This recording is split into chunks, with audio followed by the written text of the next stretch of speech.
ইমান এত দামি, ইমান এত মূল্যবান বস্তু, এত মহাসম্পদ, এই ইমানটা অর্জন করব কার কাছ থেকে, কোথায় গিয়ে শিখবো? হ্যাঁ, ইমান শেখা লাগবে না? ইমান জানতে হবে না? ইমান তাহলে বুঝতে হবে। এই ইমানটা শিখার মূল উৎস হলো কোরআন হাদিস। কোরআন শেখার মূল উৎস কি? কোরআন হাদিস না? আল্লাহর প্রতি কি কি আকীদা রাখবেন, পরিপূর্ণ বিস্তারিত ইমান কোথায় লেখা আছে? কোরআন হাদিসে আছে না? কোথায় আছে? কোরআন হাদিসে আছে।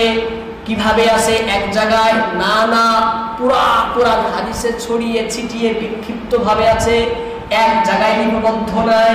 হ্যাঁ, বিভিন্ন কথা বিভিন্ন জায়গায় বিভিন্ন রূপে গোপন ভাবে আছে। হ্যাঁ, আছে সেখানে, প্রকাশ্য থাক, একদম লুকায় থাক, গভীর ভাবে থাক, কোরআন এবং হাদিসের মধ্যেই আছে। সেই কোরআন হাদিস থেকে বের করতে হবে না? সেই কোরআন হাদিস থেকে নিখুঁত ভাবে, নির্ভুল ভাবে, গভীর গবেষণা করে বের করতে হবে না? এই বের করবে কারা? বের করবে যারা কোরআন হাদিসের বিশেষজ্ঞ, যারা কোরআন হাদিসের জ্ঞানে যারা বিশেষ পাণ্ডিত্য অর্জন করেছে, গভীর জ্ঞানের অধিকারী যারা কোরআন হাদিস সম্পর্কে, তারা ছাড়া গোটা বিশ্বে আর কারো ক্ষমতা নাই এই কোরআন হাদিস থেকে ইমান হোক বা আমল মানুষের সামনে বের করে পেশ করবে। নিজেও করতে পারবে না, মানুষের সামনে কি দিবে?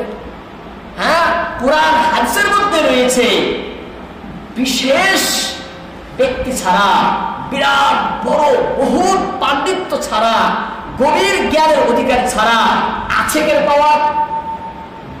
কারো ক্ষমতা আছে, যোগ্যতা আছে, দক্ষতা আছে এই কোরআন হাদিস থেকে জ্ঞান বের করে মানুষের সামনে দিবে?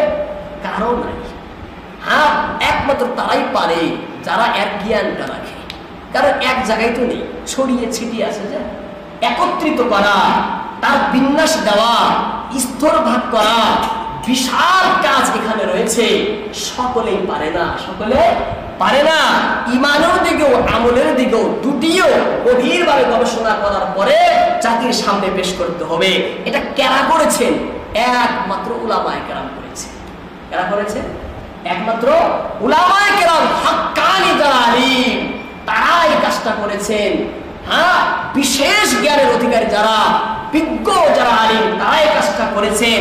এই জন্য আল্লাহ তাআলা কোরআনের ভিতরে আলিমের প্রশংসা করে বলেন, আল্লাহ তাআলা বলেন সূরা ফাতির, ইন্নামা ইয়াখশাল্লাহা মিন ইবাদিহিল উলামা ইন্নাল্লাহা আজিজুল গফুর।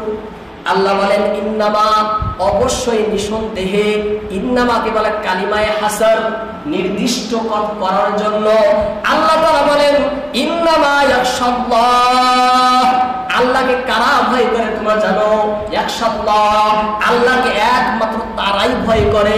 এই তারাই ইন্নামা শব্দ বলতেছে, তারা ভয় করে না, তারাই বলছেন আল্লাহ তাআলা, জোর দিয়ে বলছেন ইন্নামা ইয়াখশাল্লাহ, একমাত্র আল্লাহকে তারাই ভয় করে, মিন ইবাদিহি, আমার সমস্ত বান্দাদের মধ্য থেকে।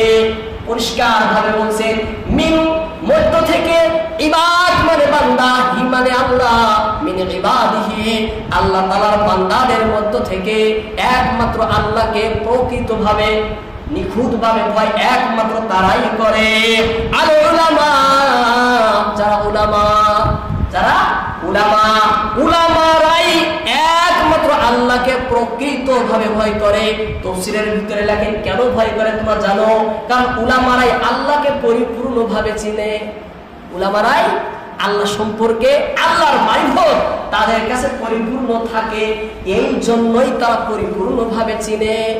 আল্লাহ বলেন ইন্নাল্লাহা আজিজুল গফুর। তারপরে সতর্ক করে দিলেন উলামাদেরকে এই আয়াতের মাধ্যমে, এ উলামারা তোমরা শুনে রাখো, ইন্নাল্লাহা, নিঃসন্দেহে আল্লাহ তাআলা আজিজ। আজিজ মানে মহাপরাক্রমশালী, মহাশক্তিদার, বহুত পাওয়ারফুল আল্লাহ তাআলা। তোমরা যদি কোনো জায়গায় ভুল করো, তোমাদের ত্রুটি হয়, তাহলে তোমাদের কিন্তু ছাড় দিবে না।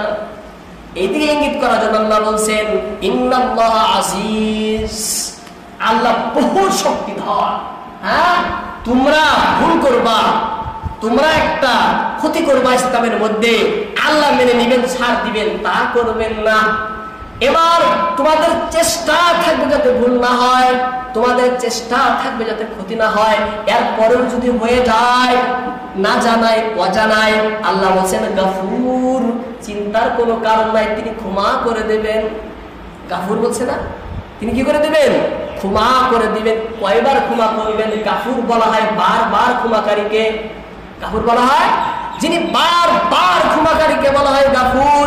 একবার যে ক্ষমা করে তাকে আরবিতে বলে গাফির। একবার ক্ষমাকারীকে বলে গাফির, বারবার ক্ষমাকারীকে বলে গাফুর, গাফফার। আল্লাহ কি বলছেন? বারবার আমি ক্ষমা করি, বারবার আমি ক্ষমা করি।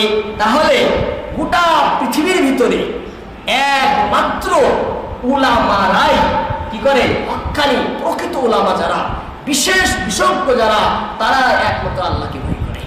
তাই ভয় করে না। সেই জন্য এই কোরআন হাদিস থেকে ঈমান ইসলাম বের করে একত্রিত করে জাতির সামনে পেশ করার দায়িত্ব কার? উলামাদের। কেন? দায়িত্ব কে দিয়েছেন? আল্লাহ নবী নিজে দিয়েছেন।